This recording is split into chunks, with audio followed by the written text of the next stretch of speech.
Hello, ladies and gentlemen. Master Monster here with System Shock, the remake from 2023.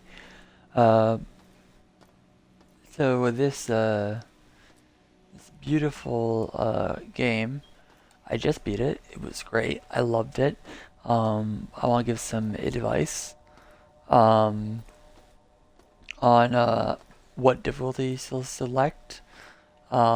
This is a game where just getting like I want to say halfway through the game, um, had had me lost. This game does not hold your hand for any reason. Like they just don't care at all if you complete this game. Shonen doesn't want you to complete this game. I don't get those. But yeah, this game does not give you any hints on where to go.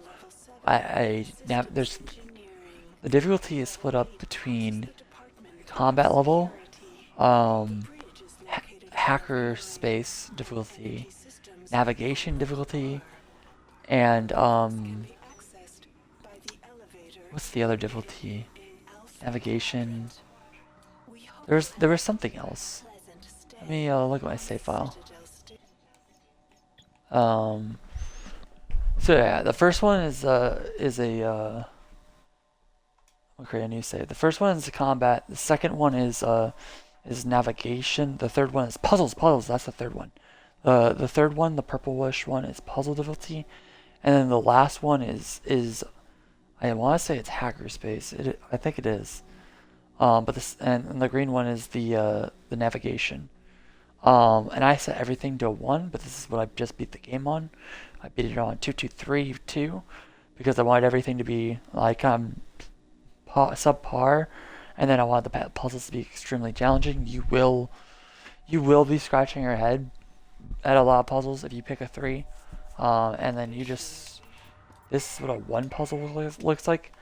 Having played the 3 and going to the 1, I can tell you it's not as different as I thought it would be, but at the same time, the solutions to these seem like they're a lot less hard. Like this this puzzle right here, I feel like normally would be like a lot difficult he says as he struggles to figure out how the hell to connect everything. I was probably just going the wrong way. So even as a 1, these puzzles are probably still gonna stump you. So I would be ready for that. There are little hack nodes you can shove on the side after you get to floor 2. I'm pretty sure they'll start dropping from certain robotic enemies. So it shouldn't be that hard.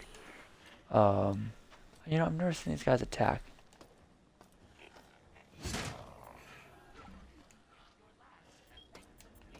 Not sure. Oh, hi.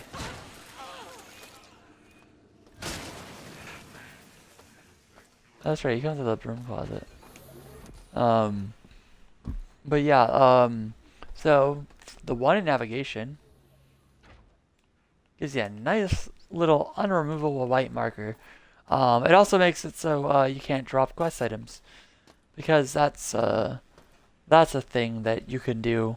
And honestly, that's actually kind of bad if you think about it, because if you find a quest item early on 1 difficulty, you're not gonna that shit's staying in your inventory.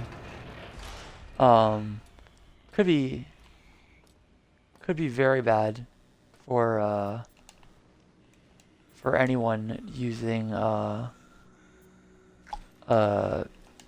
little bit like with hardly any storage space and stuff. I forgot this place starts off so dark. But yeah, the combat difficulty seems the enemies deal way less damage. Like, oh my god. they're also probably gonna be way less, you know, respawny. I imagine the end fight it looks way different as well. Um, but as you can see, this game is very dark, very gritty. Um, it's got like a weird 3D pixel art, which I think looks fantastic. This is one of those games where like you could play years from now. It's like any of the pixel art games. They just look so great. Because it's like 3D art, you know? It is 3D. It's 3D, but also like this is not like high definition polygons. It's just like it's interesting. Like you get far enough away, and the details are still sharp enough to make out like a faint black line. But like from far away, everything doesn't look so pixelated. But then you get up close to things, and it's just like, oh wow. And like, it's crazy how they did that. That's what blows me away about this entire game, is how they got this 3D look. I don't know. It seems so like high quality. Like it's like they put extra pixels into the pixel art or some shit like that. I'm not exactly sure. Um, and it's just amazing.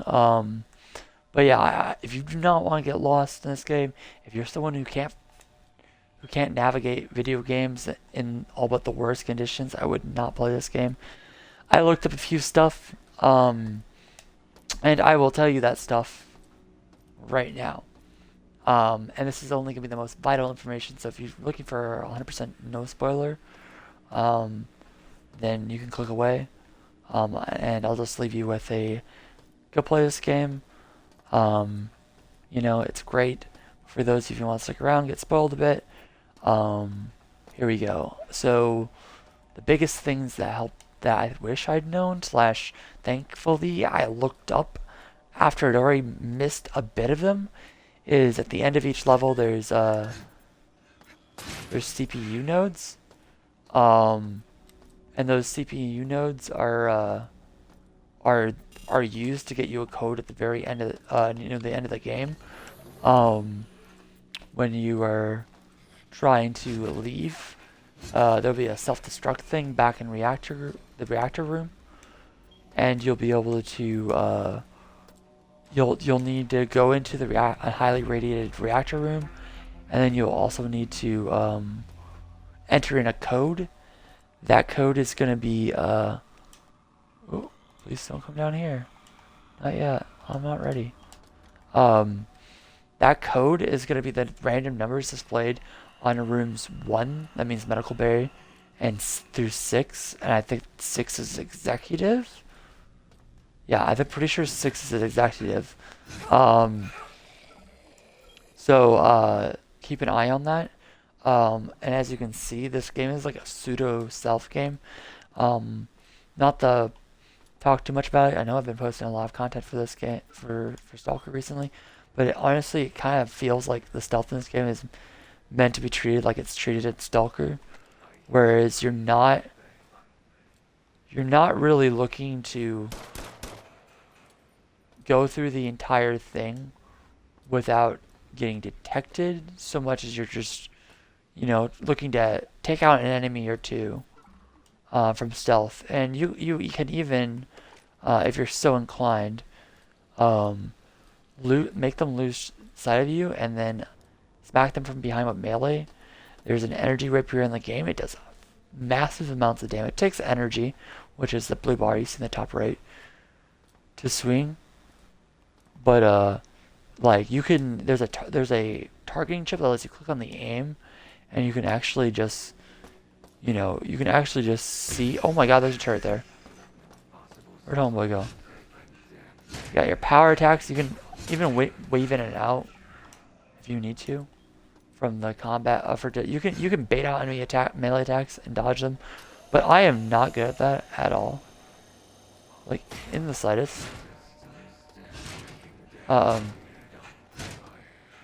Usually these guys do a lot more damage. Like, goddamn. This guy was so distracted. That might have something to do with the combat level too. A combat level change is more than just I think it does at least change more than just the enemies and how many they are and how much damage they do. I think it also makes them slightly weaker. Isk. Um, and then for these puzzles, this is an energy flow puzzle. It took me fucking forever to figure this one out, by the way. Because every time I thought I knew how it worked, I was wrong. So these energy puzzles, really simple, unlike the line ones. It's not maybe not inherently obvious. I solved it already. Fuck, it's too easy. So those the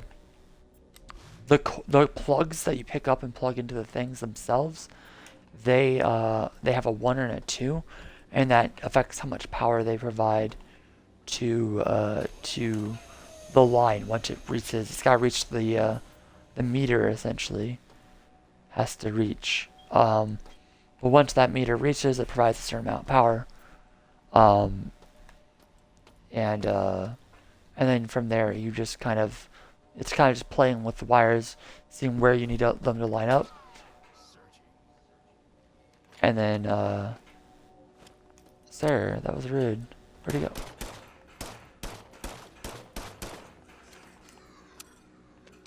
I wasn't gonna let him mess with me that much. But yeah, the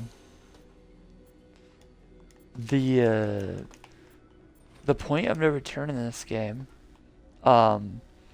which you might think is after you initiate the self-destruct sequence, is before you.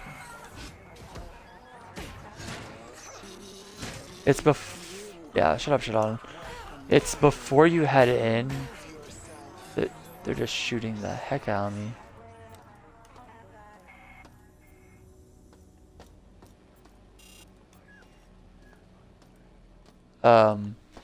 But there's gonna be a part where you detonate the reactor, and then you go to the life pod, and then you fight a character, and then you're gonna fight Diego. And this could be I want to say the third time you fight him, but it might not necessarily be the third time you fight him. Is it the second? No, this is the second. You'll fight him, try to launch the escape pod, and then what you'll end up doing is you'll end up going and doing some more shit. I'm trying to remember exactly what that shit is. But essentially, there's gonna be a lift you're looking for, basically. There's a. Actually, I should probably just go to. I can save on this one and go to the other one. Load up save 2. It's actually kind of nice that I was able to show off that marker. So that white marker will not be present. The point of no return room.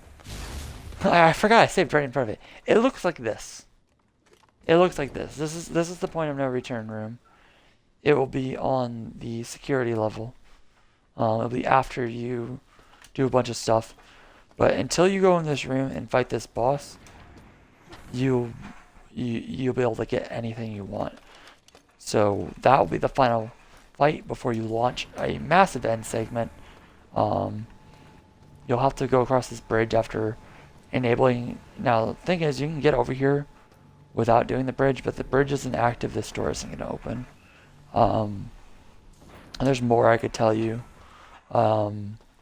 There's a really short way to deactivate Grove B. If you have the flight boots. Sir. These things are annoying as shit too. You wanna not? This thing is a motherfucking tank, by the way. This pulse rifle. I've tried out a lot of the weapons. The railgun is a beast. I'm not gonna lie, I didn't even know it actually sent your character flying backwards. Can you use it?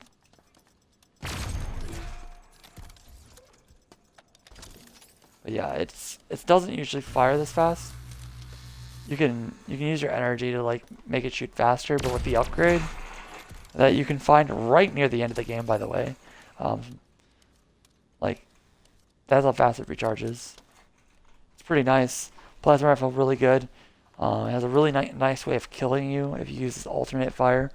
Because it's funny, you'll be finding these little plasma cores, but you won't get this weapon until literally this game, this floor. But that's alright. This little thing makes the barrel glow. I don't think there's any way to not shoot this, but oh sweet death.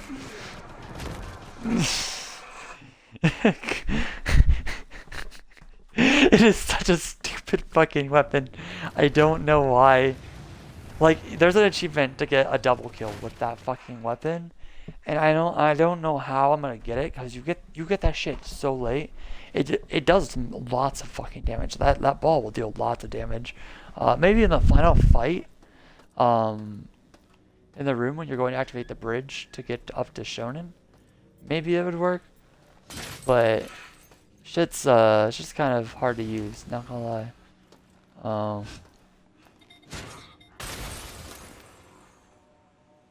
Nah, man, not like that.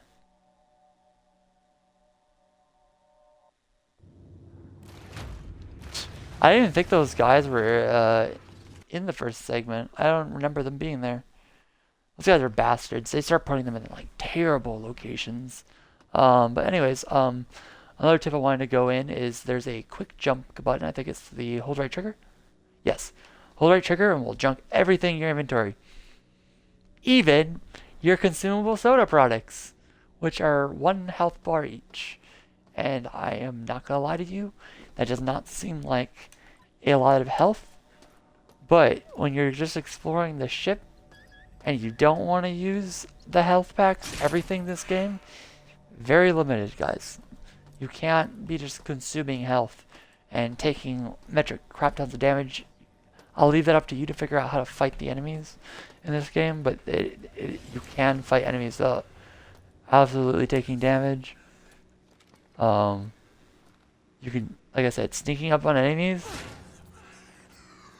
really good way to take them out. When you get the target locator, it will tell you where the weak spots are on enemies.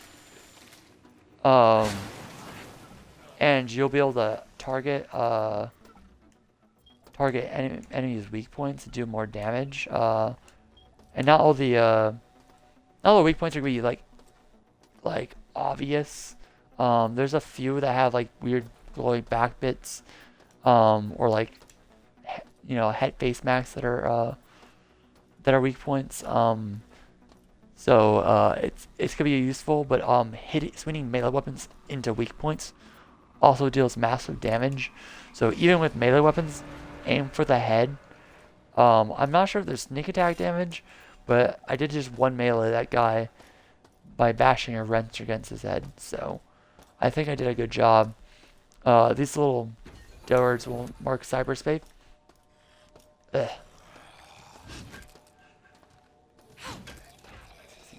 The combat in the beginning, you can mostly stick to your wrench, honestly. Actually, I wouldn't even say mostly. You can basically just stick to your wrench. I don't think I can hit this guy without using my gun.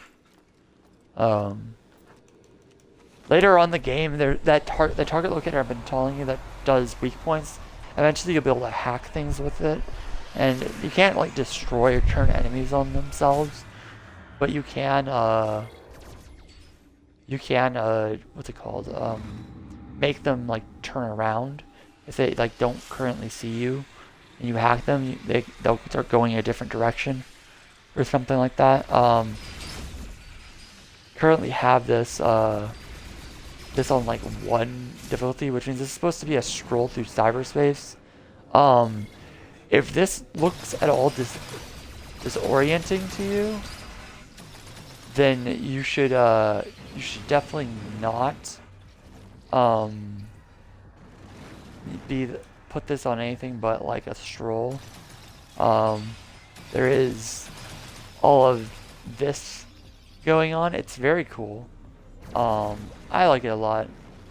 Um, I thought a 1 difficulty would actually eliminate all this fighting.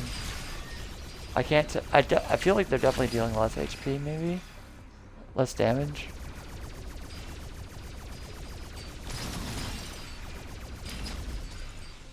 Not sure. Oh, they ignore. Oh, they're not. It's like hyper fixated on killing me. That's interesting. They usually you on the harder difficulty. Did the walls not pop up either? They might have it so the walls don't pop up. It's okay, it's crash damage and all this other stuff.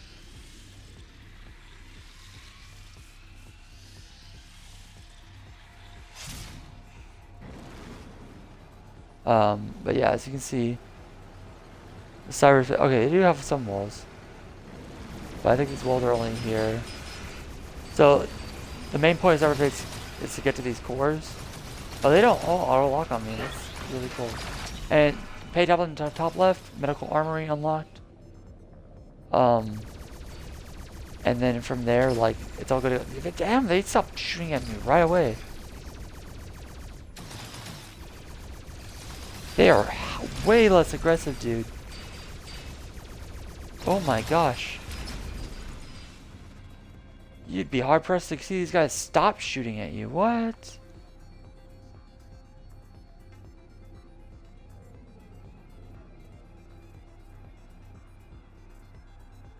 Beware, the person who's already played through this section of the game is now lost. Alright. Sometimes there's multiple nodes to destroying a thing. But yeah, like I said, I highly recommend you you take on what you're comfortable with this game. Trying to think of any other advice besides trying to save ammo, especially in the beginning. I did find myself with more ammo than it was necessary to beat the game at the end, so it isn't like you have to clench your bullets. But yeah, so like I said, you can drink food. They will leave behind wrappers, so it is almost always better to just use the food. Oh yeah, the recycling. So as you scrap stuff or like kill enemies, sometimes they'll drop scrap as well, especially the turrets. Um, so as you can see, you can see on the text block, it's what 1 credit for 10 scrap. So as you're looking items over, you can see how many credits you're gonna lose out by scrapping this down. Now you can store 10 credits worth of scrap in 1 stack. It stacks in stacks of 100. But you see, this gives you 5 scrap, but that's only half a credit's worth, and it does not round up. It will not give you credits for scrap you don't have, and there's no splitting. So only selling off your scraps of 100 is the best way to be frugal with it. But I'm also gonna say I had about 100-ish spare credits by the end of the game. I probably could have spent most of them, not gonna lie. And that was me scrapping a lot of stuff before I got even to the security floor. Um, but yeah, so you're gonna want to be looking if you're looking to get the most out of your stuff, you're gonna want to keep this stuff until you get to recycler, and then you always want to vaporize. Well, vaporizing is how you turn into scrap, and you'll just press the Y and vaporize, all this stuff, and then you'll keep whatever else you want. Early game, a lot of scrapping is gonna be necessary to buy a lot of stuff. Depends on how much you're scrapping the floor before, and how much ammo you're looking to buy. And also ammo is limited as well, so as you can imagine, it's not always gonna be you're not always gonna be able to like spend all your money on a bunch of other stuff. Hey, come here.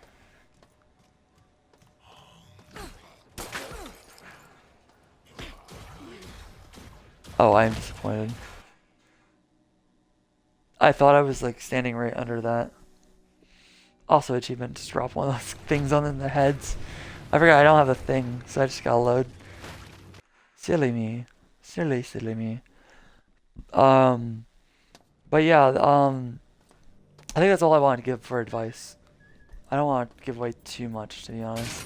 I want you guys to be able to figure out something for yourself, even if you don't mind a little bit of spoiling. That being said, if you're, the audio logs are very important in this game. In fact, they're necessary to progress.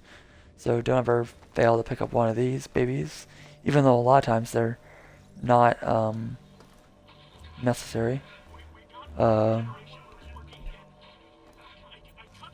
they will tell you about things in the area, supply stashes. But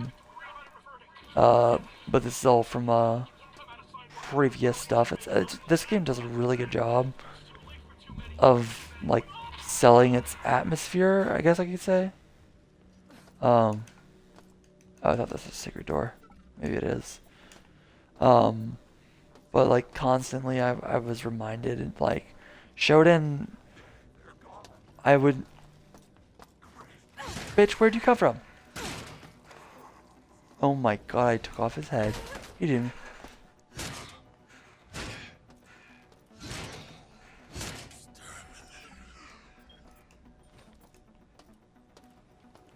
Why are cyber assassins in here? Oh, because I haven't played through this section. That's why. But yeah, this game's got a lot of shit going for it. But I would say I highly don't recommend it to a casual video game enjoyer. This is every level in this game is like, I'd say is like a maze. It's all maze-like. I mean, you're given a fucking map, but the map starts getting really confusing when you start getting underground passages and a bunch of other shit.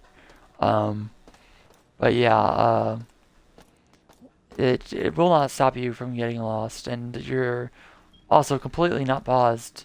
It's the only way to pause the game, and I want to say my only gripes, my only issues with this game is sometimes in the elevator you can lose health due to falling in the elevator while you're riding the elevator, and for someone who constantly uses the elevator, I mean constantly, oh,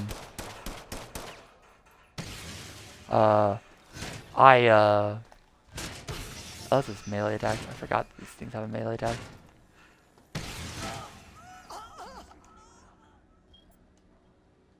What? Was that my character making noises? Oh yeah, that's right, I picked a female character. I was like, why? That was like very long and dramatic. God damn.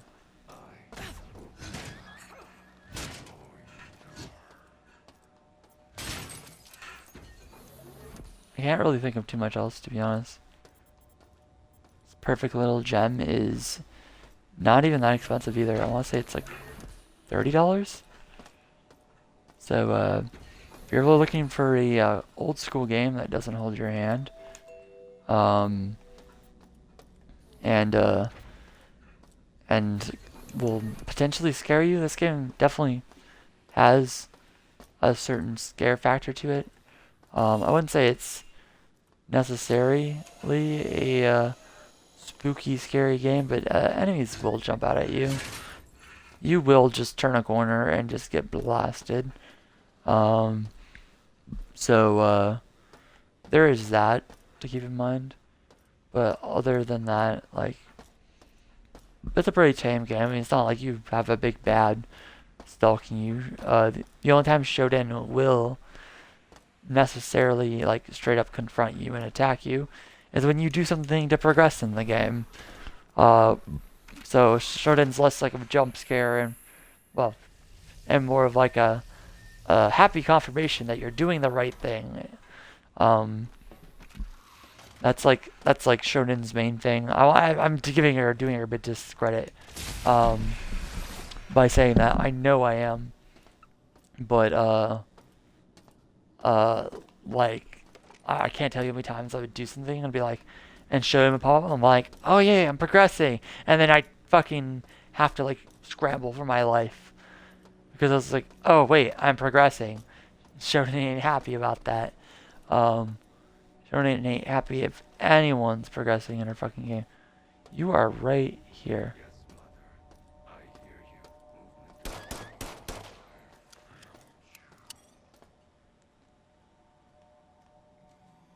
Right?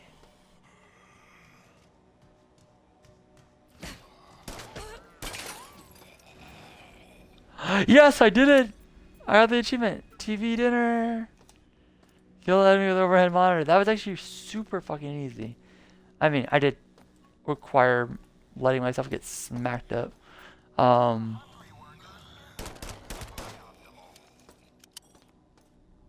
another one of the cool things about this game is all the UIs. I think the name for it is diuretic. It's all diuretic. You're never gonna be pulling up like some sort of fake menu to interact with stuff. That being said, I wish you could just click and then click, but it does like go to a different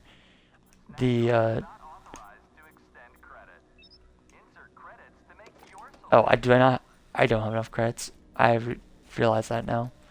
Stupid. But yeah, like a lot of the buttons, you will have to like just look at the button. You won't be able to just you know, go at stuff and just like trying to think of like some examples, but you won't be able to just click on this other machine and pull up like a weird ass UI. There's a few machines in the game. I can't remember all of them exactly, but all the dispensing machines. What the fuck did I do to this thing? There's a bunch of dispenser machines and stuff like that, and they'll have their own buttons that you can press, like this one. And they'll, you'll put in a certain amount of credits, push the button, it'll spit out, you'll collect it from the receptacle. Very cool, wish more games did that. But, not every game can have cool UI design, I guess. So it's unfortunate, but it is what it is.